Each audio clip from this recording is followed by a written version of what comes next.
Second time, and I call the honourable member for Greenway. Thank you, Deputy Speaker. I rise to speak on the Interactive Gambling Amendment, National Self-Exclusion Register Bill and the National Self-Exclusion Register Cost Recovery Levy Bill. Labor supports these bills, which enable the implementation of an important consumer protection measure for individuals who are at risk of or already experiencing significant gambling-related harm from online wagering. But Labor notes that it has taken the government far too long to bring these bills before the parliament, and that this delay means these vulnerable Australians may not have access to this key measure as soon as they should have. The National Self-Exclusion Register Bill amends the Interactive Gambling Act 2001 to establish a National Self-Exclusion Register. The register will allow individuals to exclude themselves from being provided interactive wagering services by all licensed interactive wagering service providers in Australia and limit the amount of direct marketing to the individual. The register will allow people to self-exclude from all online wagering sites and apps in one go and will be implemented by the Australian Communications and Media Authority. The register will reflect the principles set out in the National Policy Statement for the National Consumer Protection Framework for Online Wagering as agreed by all Australian governments.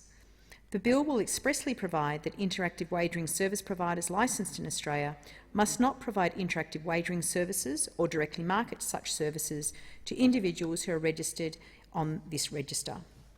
The ACMA will enter into an arrangement with a body corporate to keep and maintain the register, and the ACMA will be responsible for regulatory compliance and enforcement of the register scheme and oversight of the body corporate.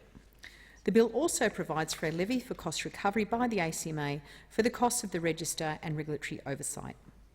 The Cost Recovery Levy Bill is to impose a levy on persons who provide licensed interactive wagering services and for related purposes. This bill allows for the ACMA to recover its register-related costs from licensed interactive wagering service providers. I want to turn to the National Consumer Protection Framework, and Labor recognises that a well-regulated gambling industry has a place in Australian society but must be underpinned by appropriate harm minimisation measures. Labor observes the growth in online betting is in an environment where digital technology, including smartphones, enable Australians to wager and gamble with relative ease. The borderless nature of the internet presents challenges in the provision of consistent and effective protections across jurisdictions. While the majority of people who gamble do so in a responsible manner, Labor acknowledges that gambling in our community can, and in some cases, have devastating social, financial and emotional consequences. And that's why Labor has maintained a strong stance on supporting appropriate harm minimisation measures to protect and assist our community. Just as Labor supported the passage of the Interactive Gambling Amendment Bill 2016 as part of the progressive implementation of the recommendations of the Review of Illegal Offshore Wagering, referred to as the O'Farrell Review, Labor supports the bills now before the House. Labor believes it's necessary to do more to protect and assist individuals who are at risk of or are already experiencing significant gambling-related harm from online wagering, and acknowledges the National Self-Exclusion Register enabled by these bills will go some way to doing so. The review of illegal offshore wagering was undertaken and finalised in December 2015 to investigate illegal offshore wagering and how its impacts could be mitigated in order to protect all Australians. The review also examined the efficacy of approaches to protect the consumer, including consumer protection measures to mitigate the risk of negative social impacts. The review noted that the rate of problem gambling amongst online gamblers is 3 times higher than all other gambling platforms. The review found there was consensus among stakeholders that a national self-exclusion register is necessary to allow individuals to restrict contact by and their access to online gambling services without having to contact each individual interactive wagering service provider licensed in Australia. On the 26th of November 2018, as part of the Commonwealth Government response to the review, the Commonwealth and state and territory governments agreed to a national consumer protection framework, which includes the National Self-Exclusion Register as a core measure. The register will allow individuals to self-exclude from all licensed interactive wagering service providers through a single process. Under a set of agreed principles, the National Self-Exclusion Register must operate as follows. It must allow a consumer to self-exclude from all interactive wagering services in a single process. It must be quick and simple for a consumer to apply to and must take immediate effect upon registration or sign-up. It is to be effectively promoted so consumers are educated about self-exclusion and be aware of the scheme. It must be offered across all phone and web-based digital platforms. It must allow a consumer to choose their exclusion period, ranging from 3 months to permanent exclusion. It must afford a consumer the option to enter a sponsor, such as a friend or a family member, who will be notified at the end of their exclusion period. Information on gambling support, financial and counselling services, and information about land-based self-exclusion tools must be made available to a consumer at the time they nominate to self-exclude. Information on gambling consumer protections must be made publicly available and accessible. An interactive wagering service provider is prohibited from providing any marketing and/or promotional material to a consumer who is registered for self-exclusion during the period of self-exclusion. And upon registration for self-exclusion, all funds held in a consumer's active accounts must be returned to that consumer once all wages or bets are settled. The account must then be closed. Mr Deputy Speaker, we expect this to be a step-change improvement upon the current self-exclusion tools that are available. Currently, only paper-based processes or single-operator systems are available, which means that those most vulnerable currently have to exclude themselves from each online wagering service provider separately to stop wagering online. This piecemeal approach undermines the effectiveness of self-exclusion as a consumer protection tool. The National Self-Exclusion Register is one of 10 consumer protection measures that make up the National Consumer Protection Framework for online wagering. The framework commenced just over a year ago on the 26th of November 2018, and the measures in the framework are being implemented progressively over this 18-month timeframe through a mix of Commonwealth, state and territory legislation and regulation as set out in the National Policy Statement.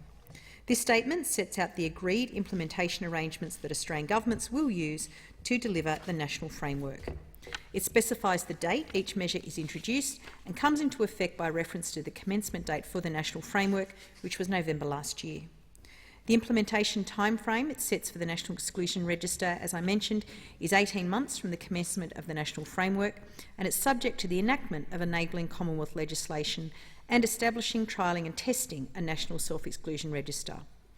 I note that 18 months from the commencement of the framework in November 2018 would make May next year the implementation timeframe for the register. However, given the length of time this government has taken to introduce these bills, it would not be May 2020 by which the register is up and running. It is concerning, as the Shadow Minister expressed, that the government took an entire year to introduce this legislation. A year ago, the government acknowledged more than 240,000 Australians were already experiencing significant harm from online wagering and called the ability to self-exclude a critical gap in consumer protections in Australia. Financial Counselling Australia warned there was a desperate need for the register and urged the government to make it a priority. Yet 6 months later, under Labor questioning its Senate estimates in April 2019, the ACMA confirmed it was still waiting for the legislation to be passed and acknowledged that a May 2020 implementation timeframe was challenging. Since then, there have been 8 parliamentary sitting weeks where the legislation could have been introduced, but this government has only just managed to scrape it in during the final sitting days of this year. This government, unfortunately, has been in no hurry to protect Australians vulnerable to the harms of online gambling. Yesterday, in response to October 2019 Senate Estimates Questions on Notice, question number 100, the ACMA confirmed that the passage of these amendments is the key element to the delivery of the National Self-Exclusion Register. The ACMA stated it anticipates that from the commencement of these amendments upon royal assent, it will take a minimum of 18 months to implement the National Self-Exclusion Register. This means that this critical gap in consumer protections in Australia won't be delivered in 2020.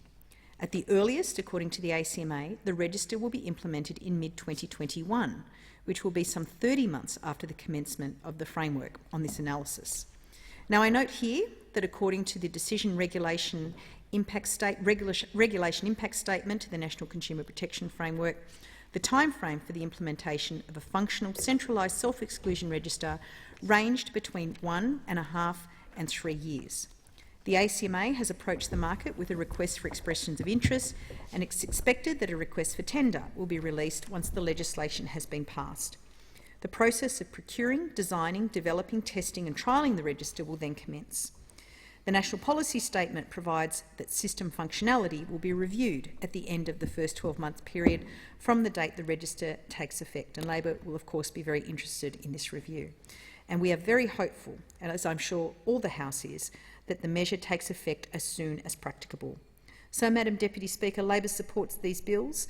We note that despite the critical need for this consumer protection measure, this government has unfortunately not been in a hurry to introduce these bills into the parliament, but now that they are here, as I said, we support these bills, and it will fill what has been a critical gap in the consumer protection measures for online wagering, and I believe it's the sincere hope of the entire House that these have the desired effect of harm minimisation and achieving the desired results.